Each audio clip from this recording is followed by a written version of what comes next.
ఎవరు రాయగలరు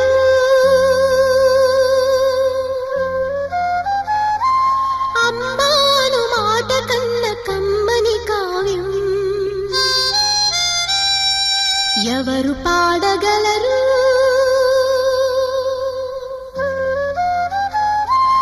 అమ్మ అనురాగం కన్న